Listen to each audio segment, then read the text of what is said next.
किसी भी विद्यालय को बंद नहीं करने जा रही है, किसी भी विद्यालय को बंद नहीं करेंगे।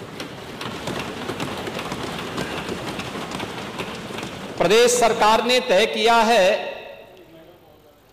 कि इंटीग्रेटेड कैंपस बनने चाहिए बच्चों के लिए, जहां पे वह प्री प्राइमरी से लेकर के और सीनियर सेकेंडरी लेवल तक के स्कूल की शिक्षा प्राप्त कर सकें। उसी के मॉडल दिए गए हैं अटल आवासीय विद्यालय। पांडे जी, मैं जाऊंगा, यहां पे हमारे श्रम और सेवायोजन मंत्री हैं राजभर जी, श्री अनिल राजभर से कहूंगा कि एक बार आपको अटल आवासीय विद्यालय का दौरा करवाएं।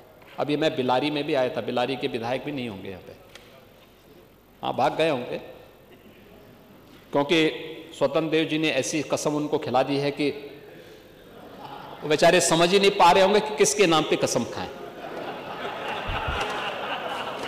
ऐसी कसम मत खिलवाया करे जी।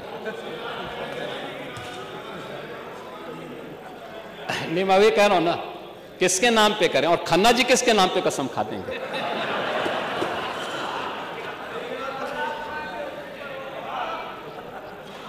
ये स्थिति है, ऐसा मत किया करिए भाई। आप तो घर में जो है आप पता नहीं किन स्थितियों में रहते होंगे, लेकिन खन्ना जी के बारे में और कम से कम हमारे ये फहीम इरफान के बारे में तो आपको सोचना चाहिए। वो बेचारा भी अपनी किस्मत को कोस रहा होगा कि आपने ऐसी कसम खिला दी। मैं बिलारी में गया था अटल आवासीय विद्यालय का उद्घाटन करने के लिए। आप देखिए ना उन बच्चों की, आप अपने बच्चों को तो विदेशों में भेजते हैं पढ़ने के लिए,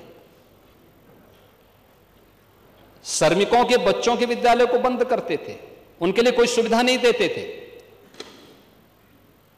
आज श्रमिकों के बच्चों के लिए, निराश्रित हो चुके बच्चों के लिए अटल आवासीय विद्यालय हम बना चुके हैं। और यही नहीं बना रहे हैं, कैंपस जो हम बनाने जा रहे हैं, अभी सीएम अभ्युदय विद्यालय, पीएम श्री विद्यालय और सीएम कंपोजिट विद्यालय एक मॉडल बनने जा रहे हैं।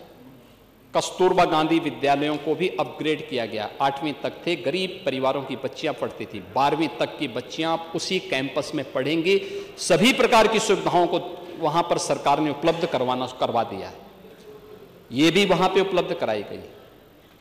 और 29,000 से अधिक जिन विद्यालयों की बात कर रहे हैं, 27,000 विद्यालय हैं, 27,000 विद्यालयों को हमने स्वेच्छा से इस बात के लिए कहा कि जो विद्यालय चाहेंगे, 50 से कम छात्र हैं तो 1 किलोमीटर के दायरे में, 1 किलोमीटर का दायरा बहुत लंबा नहीं होता। पांडे जी, आप 4-4 किलोमीटर जाते थे, क्यों बच्चों के भविष्य के साथ खिलवाड़ कर रहे हैं? उन विद्यालयों को इंटीग्रेटेड कैंपस, छात्र शिक्षक रेशियो ठीक हो जाए।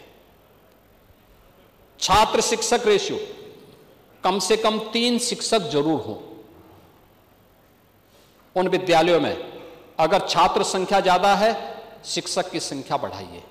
हमने इस बात को कहा है कि 22 छात्रों पे 1 शिक्षक की उपस्थिति जरूर हो, यह अनिवार्य किया जाए।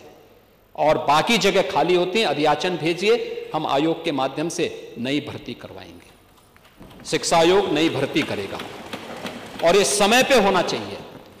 लेकिन 3 से 6 वर्ष तक की राष्ट्रीय शिक्षा नीति के अंतर्गत, और ऐसा नहीं कि स्कूल पेयरिंग की स्थिति केवल यूपी के अंदर हो रही है, हिमाचल में हुई, कांग्रेस ने हल्ला नहीं किया।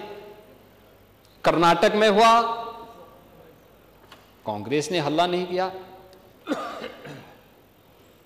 अन्य राज्यों में हुआ, कहीं हो हल्ला नहीं हुआ।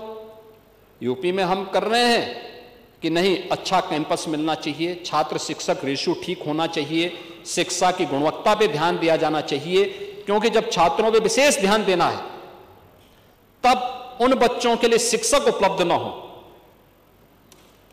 क्या स्थिति है? कहां आप देश के भविष्य के साथ खिलवाड़ करेंगे? ऐसा नहीं कि पिछले 8 वर्ष में जो परिवर्तन किए गए इसके परिणाम, आज नीति आयोग इसको स्वीकार करता है,